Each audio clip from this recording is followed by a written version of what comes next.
Vós já estáis limpos pela palavra que vos tenho falado. Permanecei em mim e eu permanecerei em vós. Exige uma transformação e uma permanência. Então, para que nós possamos dar frutos, o processo é esse. Primeiro, uma transformação e uma permanência. Mas também uma produtividade e dependência. Eu sou a videira, vós os ramos. Quem permanece em mim e eu nele, esse dá muito fruto, porque sem mim nada podeis fazer. A realidade, então, é que nós seremos produtivos e dependentes desse Cristo.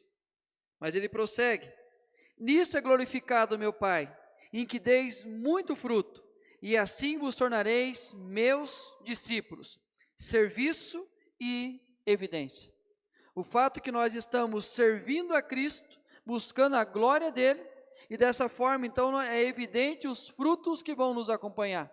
Em todo o tempo, na nossa caminhada com Cristo, torna-se evidente os frutos. A nossa relação com os frutos está interligada com a disposição de nosso coração em receber, guardar e obedecer aos ensinos de Jesus. Então, se nós queremos perceber os frutos na nossa vida e na vida daqueles que estão ao nosso redor, influenciando o meio que vivemos, nós precisaremos receber, guardar e obedecer os ensinos de Jesus. Esta é a condição para que possamos dar frutos e eles permaneçam. Queridos, certa feita Jesus conta então uma parábola de um homem, de um semeador que saiu a semear. Ele fala que ele, enquanto semeava, ele foi lançando em todas as terras a sua semente. Mas fala que a semente caiu em terras diferentes, em solos diferentes. E a semente que caiu numa boa terra, ela produziu os seus frutos. A terra onde cai a semente precisa ser boa. A forma que é regada e cuidada é que garantirá bons frutos. Quando nós olhamos a semente, a palavra lançada, nós temos a plena certeza que a semente é boa. Mas para que ela possa dar frutos, a terra que tem que ser boa, o coração tem que ser bom. E aí não basta apenas cair no nosso coração. Nós não podemos permitir que as coisas deste mundo venham sufocar essa semente, fazendo com que ela não venha produzir o fruto. Mas a partir do momento que nós regamos e cuidamos, é natural os frutos. Somos chamados por Cristo para vivermos uma transformação, e por Ele somos designados como sal e luz para promover transformações. Nós somos chamados para vivenciar uma transformação na nossa vida, a partir dessa transformação, sendo sal e luz no mundo, promovendo transformações em outras vidas. Nossa vocação é caminhar com Cristo, e nossa missão é produzir frutos onde estamos para glorificar a Cristo. Nós somos chamados para caminhar com Ele. Essa é a nossa vocação, essa é a nossa missão de dar frutos. Queridos, quando nós olhamos uma série como essa, Boa Terra, Bons Frutos, nós temos primeiro que aprender a avaliar o nosso coração, avaliar como anda a nossa vida, a nossa relação com Cristo, e aí entender por que muitas vezes não estamos dando frutos, ou porque muitas vezes os frutos não permanecem. E a nossa primeira conversa nessa série de mensagens está lá na primeira carta de Timóteo, capítulo 4, do verso 6 ao 16. Boa terra, bons frutos, o cuidado com a terra precede os frutos.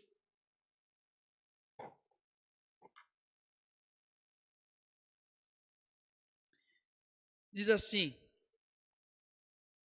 expondo estas coisas aos irmãos, serás bom ministro de Cristo Jesus, alimentado com as palavras da fé e da boa doutrina que tens seguido.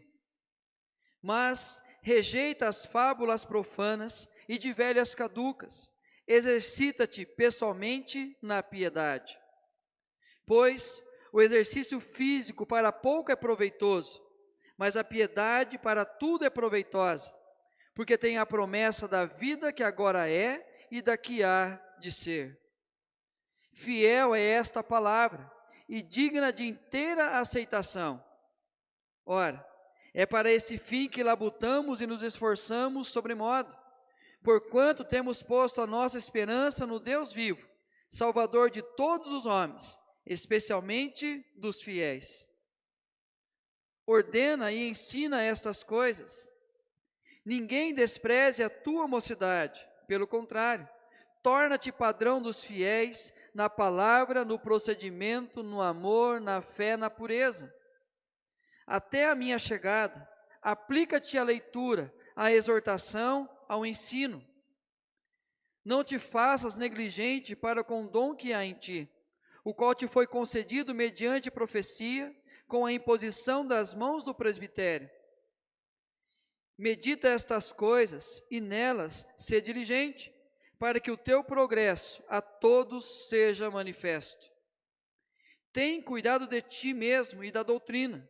Continua nestes deveres, porque, fazendo assim, salvarás tanto a ti mesmo como aos teus ouvintes. John MacArthur diz o seguinte: desde a criação, a terra tem sido o campo de batalha entre Deus e Satanás. Deus chama a humanidade para responder à sua palavra, e Satanás tenta atraí-los para seguir mentiras. Alguns afirmam perversões satânicas ser a verdade de Deus. Infelizmente, até mesmo alguns que professam seguir a verdade de Deus afastam-se dela. Quando nós olhamos o próprio Éden, a questão da palavra, a ordem que Deus deu, dizendo que não poderiam comer do fruto, então vem a serpente, toda sagaz, e convence então numa conversa que a mulher passasse a acreditar no que ela estava dizendo. E assim ela come do fruto, oferece seu marido que também come do fruto. E aí então a palavra do Senhor é deixada de lado e passa a ser obedecida à palavra da serpente. Quando nós olhamos o contexto que nós vivemos neste mundo, percebemos o quanto a palavra de Deus, como a boa semente, tem sido lançada. Mas na mesma proporção, as ideologias satânicas também têm sido lançadas. E aí nós olhamos esse embate constante em nosso meio. É interessante que lá em Atos capítulo 20, o apóstolo Paulo manda chamar os presbíteros de Éfeso para uma última conversa com eles. E ele diz assim para eles: eu sei que depois da minha partida, entre vós penetrarão lobos vorazes, que não pouparão o rebanho, e que dentre vós mesmos se levantarão homens falando coisas pervertidas para arrastar os discípulos atrás deles. Então o apóstolo Paulo dá essa orientação a eles, ora com eles e vai embora. Alguns anos depois, quem assume a igreja de Éfeso é Timóteo. Timóteo, discípulo do apóstolo Paulo, ensinado pelo apóstolo Paulo, preparado pelo apóstolo Paulo, vai assumir a igreja de Éfeso. E o que ele encontra naquela igreja é exatamente essa realidade que nós acabamos de ver, como se registra no capítulo 4, versículo 1. Ora, o Espírito afirma expressamente que nos últimos tempos alguns apostatarão da fé, por obedecerem a espíritos enganadores e ensinos de demônios. Então a realidade que o apóstolo Paulo havia dito, acontece exatamente alguns anos depois, quando Timóteo assume aquela igreja. E o apóstolo Paulo, preocupado com essa realidade, mais uma vez orienta ao jovem Timóteo a maneira que ele deveria pastorear aquela igreja. E Paulo afirma a Timóteo que 2 tipos de sementes são lançadas, uma por espíritos enganadores e ensinos de demônios, e essa produz a apostasia.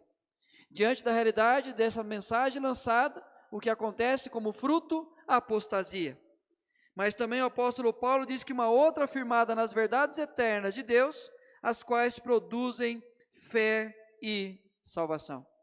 E aí o apóstolo Paulo, então, ele orienta ao jovem Timóteo sobre essa realidade e pede que ele aprendesse a cuidar do seu próprio coração. E o apóstolo Paulo vai dizer: tem cuidado de ti mesmo e da doutrina. Continua nestes deveres, porque, fazendo assim, salvarás tanto a ti mesmo como aos teus ouvintes. O que o apóstolo Paulo faz aqui é exatamente deixar Timóteo num estado de alerta, para que ele pudesse perceber o que estava acontecendo, e como os falsos profetas surgiriam, como os falsos ensinos seriam lançados, mesmo dentro do contexto igreja. E nesse contexto ele vai dizer: expondo estas coisas aos irmãos, serás bom ministro de Cristo Jesus, alimentado com a palavra, com as palavras da fé e da boa doutrina que tens seguido. É interessante o apóstolo Paulo dizer isso, a boa doutrina que tens seguido. Exatamente pelo fato que na segunda carta o apóstolo Paulo disse a Timóteo, aquilo que ele aprendeu desde a sua infância, a maneira que ele foi orientado pela sua mãe e pela sua avó, para que ele pudesse guardar as sagradas escrituras, as quais poderiam torná-lo sábio para o caminho da salvação em Cristo Jesus. Então o que o apóstolo Paulo está aqui dizendo a ele é reafirmando, tudo aquilo que você tem aprendido, aquilo que você tem ouvido das Escrituras, seja isso que ocupe o lugar no vosso coração. E Paulo então dá uma dupla missão ao jovem Timóteo. Ele fala sobre ti mesmo e a doutrina. E a primeira missão que ele dá, cuidado com a terra. Um diagnóstico saudável do coração. Timóteo, comece a ter um cuidado especial com a terra. Comece a olhar um diagnóstico do seu próprio coração, e a maneira que você está lidando com as Sagradas Escrituras, a maneira que você está acolhendo essa palavra, e permitindo que ela venha conduzir os seus passos. Essa é a primeira missão. A segunda, um cuidado com a semente. Qual fruto está sendo produzido? Então o Timóteo deveria observar as sementes que estão sendo lançadas, e perceber através do fruto, qual é a semente que a igreja estava colhendo.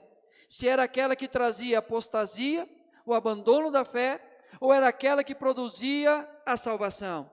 E aí então, ele vai dizer, porque esta vai salvar tanto a ti mesmo, como aos teus ouvintes. Olha o que diz esse teólogo. Crenças equivocadas podem nos conduzir facilmente ao pecado e à heresia. Devemos estar em guarda contra aqueles que queiram nos persuadir que como vivemos é mais importante que o que acreditam. Devemos manter a atenção em ambas as coisas. O que acontece aqui é que muitas vezes a falácia é, se você tem um bom caráter, se você vive de uma boa maneira, se você procura ser honesto, isso é o suficiente. Então você pode rejeitar os ensinos da palavra. Mas o que acontece é que as duas devem caminhar juntas. A maneira que eu vivo deve refletir aquilo que eu creio. A maneira que eu vivo deve refletir os ensinos das Escrituras Sagradas. E é por isso que o apóstolo Paulo ensina a Timóteo, medita estas coisas e nelas ser diligente, para que o teu progresso seja manifesto a todos. Ou seja, o cuidado com a terra precede os frutos. O aprendizado de cuidar da terra, do coração, de ver qual é a semente que está sendo lançada, é o que vai preceder os bons frutos. Se nós não paramos para cuidar do nosso coração, para cuidar da boa terra, não adianta a semente ser boa. Mas a partir do momento que eu começo a perceber a quem eu estou ouvindo, quem está produzindo algo na minha vida, qual é a semente lançada no meu coração, e o quanto eu permito que venha produzir frutos, aí eu tenho a certeza que os bons frutos virão. A partir dessa realidade, 3 lições básicas desse texto. O cuidado com a terra precede os frutos, priorizando a boa semente em detrimento da semente ruim. O apóstolo Paulo diz, expondo estas coisas aos irmãos, serás bons ministros de Cristo, alimentado com as palavras da fé e da boa doutrina que tens seguido. O apóstolo Paulo, então, mais uma vez, ele vai resgatar isso em Timóteo. Timóteo, a sua mãe e a sua avó investiram na sua vida. Elas investiram as Escrituras Sagradas. E você precisa permanecer nessa realidade. É interessante que a afirmação que o apóstolo Paulo diz é, alimentado com as palavras da fé e da boa doutrina. O que Paulo está dizendo a Timóteo é que desde a sua infância, ele recebeu um bom alimento. Ele recebeu algo que pudesse sustentar a sua vida, no contexto do seu crescimento, no contexto da sua vida e ao longo da sua história. É interessante o que F.F. Bruce vai dizer sobre esse texto. Ele diz, a proeminência considerável dada nas epístolas pastorais à palavra de Deus, como agente na conversão, como fator controlador na vida e no serviço. O que o apóstolo Paulo fala nas cartas chamadas pastorais, aquelas que é direcionada a pessoas, ele está dizendo que a palavra de Deus tem proeminência. A palavra de Deus ocupa um lugar de primeiro. Ou a palavra de Deus é essencial e fundamental. É somente esta palavra que vai revelar quem é Deus e qual é a vontade de Deus. É esta palavra que vai mostrar o caminho da salvação e a maneira que as pessoas devem conduzir os seus passos. Então o apóstolo Paulo lembra Timóteo: você está alimentado com a boa doutrina, e esta boa doutrina é que deve conduzir os seus passos.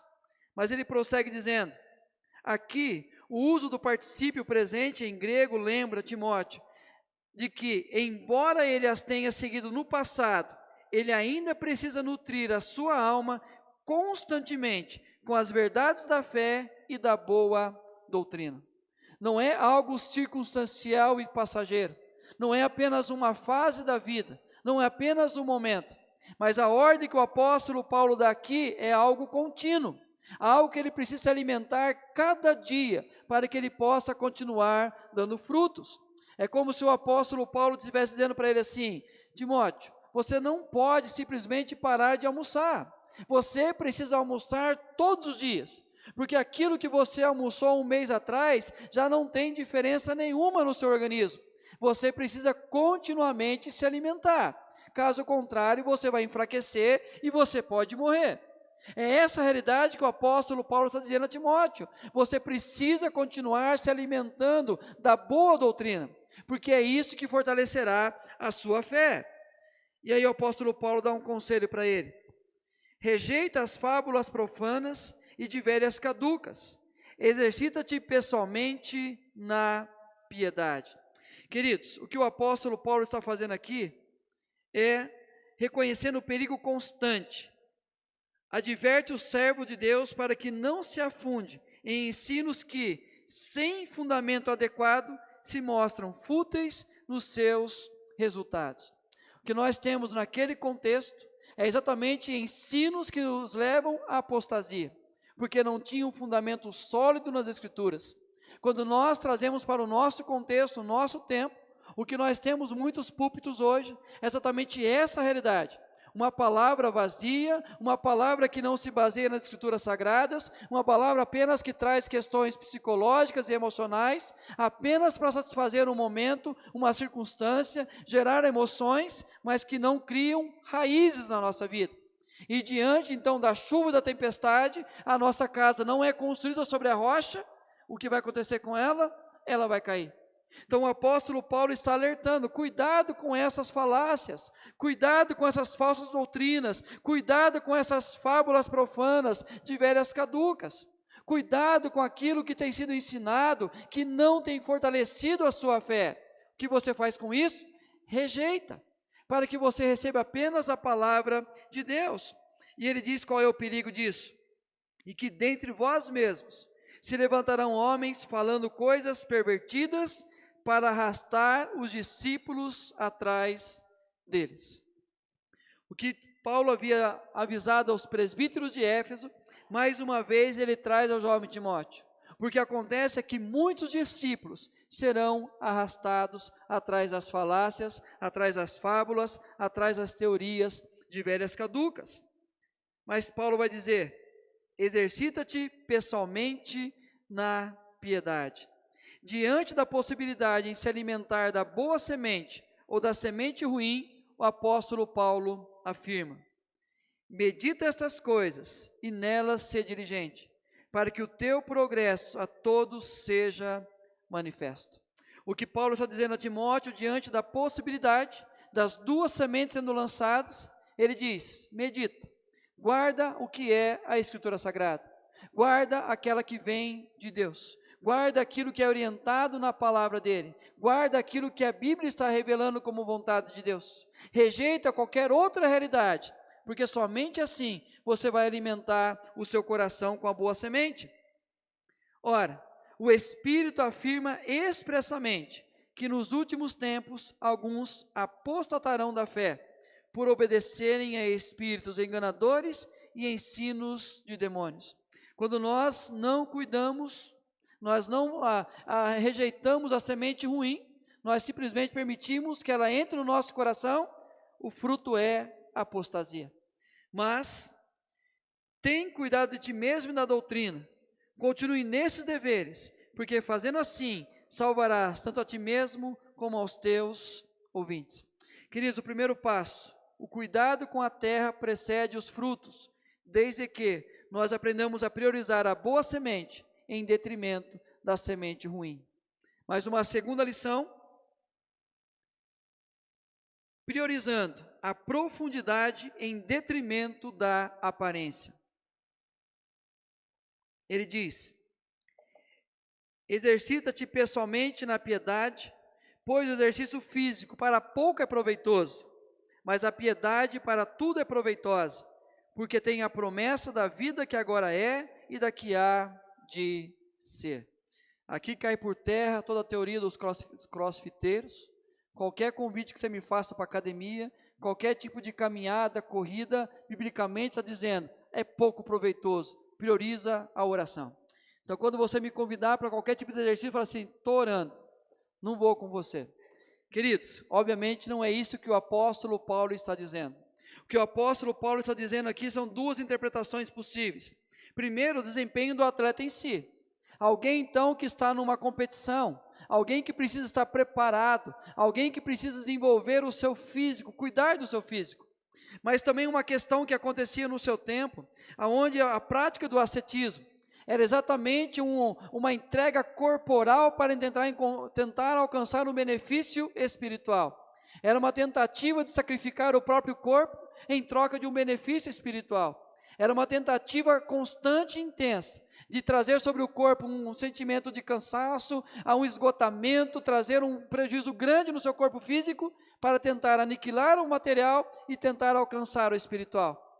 Então o que o apóstolo Paulo está fazendo aqui não é condenando, mas o que ele está dizendo aqui é que ambas as duas aqui têm o seu lugar. O exercício físico tem o seu lugar. E também a necessidade de muitas vezes sacrificar, através de um jejum, de uma prática, de uma oração, é exatamente válido. Mas o que Paulo está dizendo aqui a Timóteo, quando ele diz, o exercício físico para pouco é proveitoso, mas a piedade para tudo é proveitosa. O que o apóstolo Paulo está colocando aqui é a questão da durabilidade do investimento e de tanta dedicação e esforço. Ele está falando daquilo que dura mais, aquilo que vale mais o investimento. Nós sabemos que por mais que nós tentemos fazer todo o exercício físico, se nós pararmos um momento, a realidade vem à tona.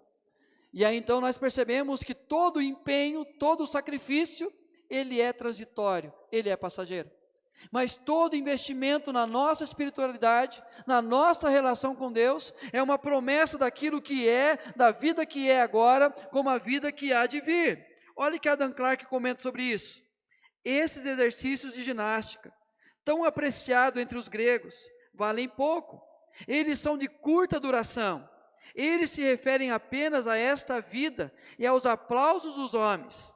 Mas a piedade tem a promessa desta vida e da vida futura. É rentável para todas as coisas e por tempo a eternidade. Que o apóstolo Paulo está dizendo que o mais importante não é a aparência daquilo que fazemos, mas é a profundidade. Não é o quanto nós aparentamos ser espirituais, mas o quanto nós alimentamos a profundidade da nossa relação com Cristo. Não é apenas aquilo que eu tento passar às pessoas, mas é aquilo que eu vivo na minha intimidade com Deus. E ele diz, ora, é para esse fim que labutamos e nos esforçamos sobremodo, porquanto temos posto a nossa esperança no Deus vivo, Salvador de todos os homens, especialmente dos fiéis. O que ele está dizendo para a gente é, todo esforço empreendido tem uma visão, uma razão profunda, a esperança no Deus vivo. Todas as vezes que nós investimos na nossa espiritualidade, nós compreendemos a importância do que estamos fazendo, é para toda a eternidade, nós estamos declarando que a nossa esperança é apenas no Deus vivo. E ele diz que é Salvador de todos os homens, especialmente dos fiéis. Obviamente o que ele está dizendo aqui é dos frutos que nós produzimos. É a realidade do que nós nos esforçamos, da maneira que nós nos consagramos, e aquilo vai produzir frutos na nossa vida, mas também vai produzir frutos na outra vida.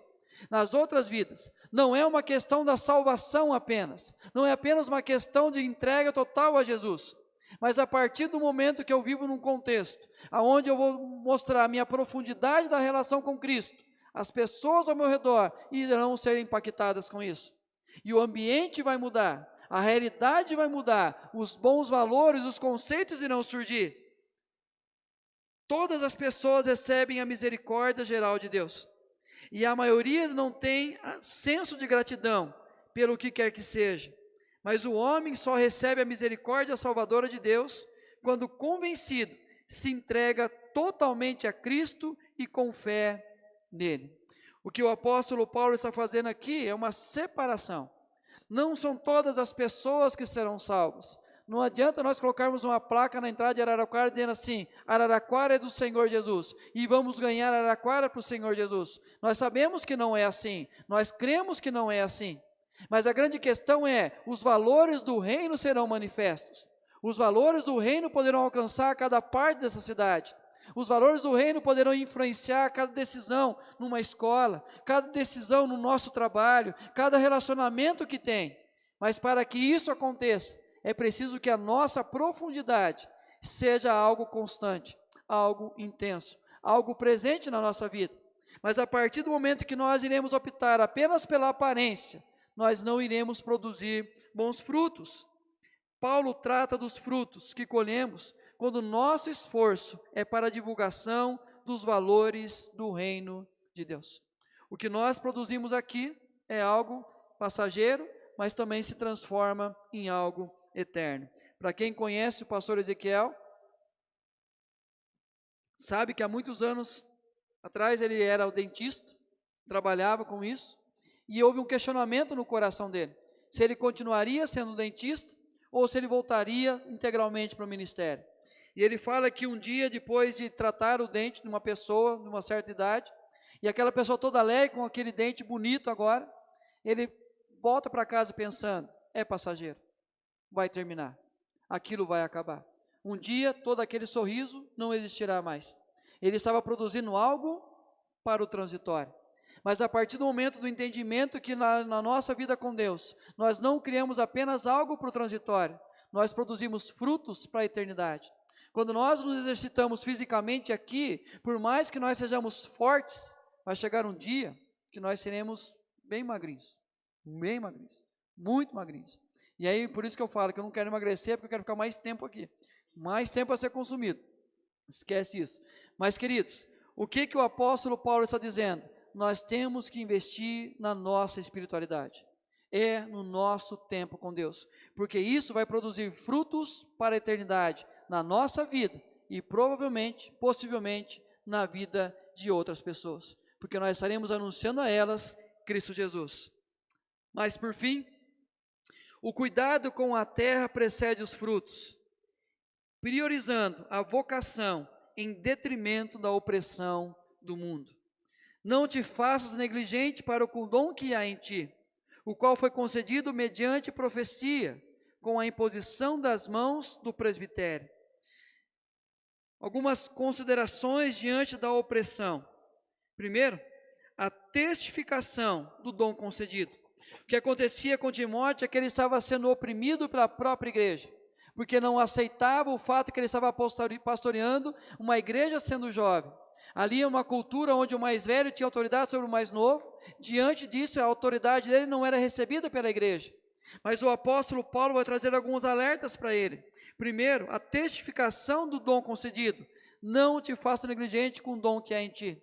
O que Paulo está dizendo assim, não importa o que dizem, não importa a maneira que olhem para você, não importa a sua idade, você foi vocacionado para anunciar as boas novas. E ele continua, a afirmação por meio das Escrituras, a qual te foi concedido mediante profecia. Foi através da Escritura Sagrada que você entendeu esse chamado. Foi por mediante a pregação que você compreendeu que Deus estava o separando para pregar a palavra. A constatação externa autoritativa, com a imposição das mãos do presbitério. Só para entender no nosso contexto até hoje, para que alguém seja um pastor presbiteriano, não basta apenas uma convicção interna, não basta apenas eu ter uma convicção pessoal que Deus me chamou para o ministério. A igreja precisa ter esse reconhecimento. A igreja precisa perceber a minha vocação. Da mesma forma, diante da realidade do processo para chegar ao pastorado, tem o presbitério. E o presbitério precisa aprovar a minha vocação. São eles que serão usados por Deus como autoridade para que venha a minha ordenação. Aí nós entendemos, queridos, que muitas vezes nós olhamos a nossa vocação e nós permitimos que a opressão que o mundo traz faça com que a gente venha negligenciar o nosso chamado. Diante do Cristo nos enviando a pregar o Evangelho, nós olhamos um mundo que odeia o Evangelho, que rejeita o Evangelho, nós permitimos essa opressão e nós esquecemos a nossa vocação, nós esquecemos aquilo que Deus nos chamou para fazer. Nós também enfrentamos a oposição do mundo, porém de igual modo somos chamados a espalhar as boas novas e colher frutos do nosso comprometimento. Diante então da oportunidade que nós temos de pregar o Evangelho, nós não podemos nos aquietar, nós não podemos temer a perseguição, nós não podemos temer a opressão. O que nós temos que aprender a fazer é cumprir o chamado daqueles que nos vocacionou. E é interessante a maneira que o apóstolo Paulo vai ensinar Timóteo a cumprir essa vocação. Como frutificamos em meio à rejeição? Ele diz: ninguém despreze a tua mocidade, pelo contrário, torna-te padrão dos fiéis na palavra, no procedimento, no amor, na fé e na pureza. O que Paulo está dizendo aqui a Timóteo, mas essa palavra é para os jovens, não é isso que Paulo está dizendo aqui, ninguém despreze a sua mocidade, não. O que Paulo está dizendo é: Timóteo, não permita que alguém venha desprezar você porque você é jovem. Não permita que alguém venha rejeitar a sua palavra porque você é jovem. Pelo contrário, você vai se tornar o padrão para eles. Eles vão olhar para a sua vida como referência na palavra, no procedimento, no amor, na fé e na esperança. Aquilo que você vai viver, aquilo que você vai falar, aquilo que você vai mostrar a eles é o referencial que deve ser vivido. Queridos, quando nós olhamos o mundo oprimindo o Evangelho, o mundo nos proibindo de pregar o Evangelho, diante da realidade que o mundo está vivenciando, qual é a decisão nossa? Viver como modelo, viver como padrão, viver como exemplo. A maneira que nós convivemos com a família, a maneira que nos comportamos na sociedade, a maneira que nós lidamos com as nossas relações, é a maneira que nós nos tornamos padrão. Queridos, diante dessa realidade, nós precisamos priorizar a nossa vocação. Uma boa terra e bons frutos, o cuidado com a terra precede os frutos. É entender que começa no meu coração, a partir disso, produz bons frutos. Qual maneira? Priorizando a boa semente em detrimento da semente ruim. Quando tiver a optar qual semente a colher no coração, escolha a semente da palavra de Deus. Priorizando a profundidade em detrimento da aparência.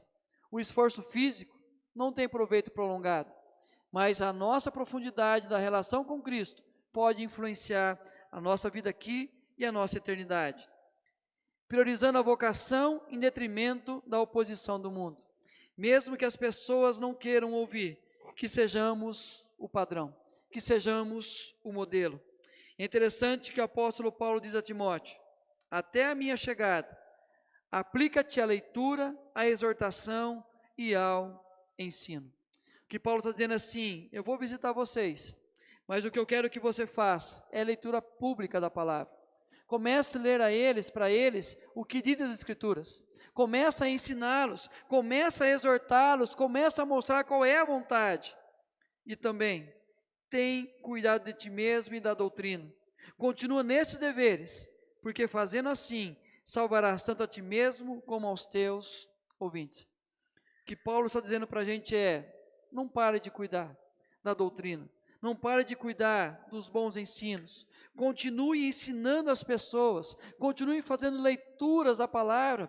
Talvez você não vai poder chegar no trabalho e fazer uma leitura de forma audível para todos, mas pode deixar um bilhetinho, um versículo. Você pode deixar no seu computador, na tela do computador, na tela do celular. Pode espalhar nas mensagens dos grupos apenas um versículo. Nós temos aí, mandamos os bons dias para todo mundo. Coloca lá uma passagem bíblica, coloca um versículo, é a maneira que nós lançamos. E quando nós cultivamos a boa terra, nós somos salvos por Cristo Jesus. Mas não apenas nós produzimos frutos em outras pessoas. Queridos, a pergunta que vai ficar nessa série é sempre essa: como que nós podemos influenciar o meio que nós vivemos? E a primeira lição é essa: cuidando da terra, para que possamos então também ter os frutos, porque o cuidado com a terra precede os frutos. Que assim seja na nossa vida continuamente. Amém? Antes de nós orarmos, eu quero passar um negócio para vocês aqui. Deixa eu só ver se tem um facilitador aqui. Já volto.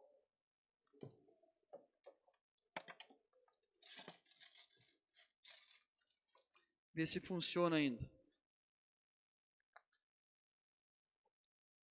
Funciona.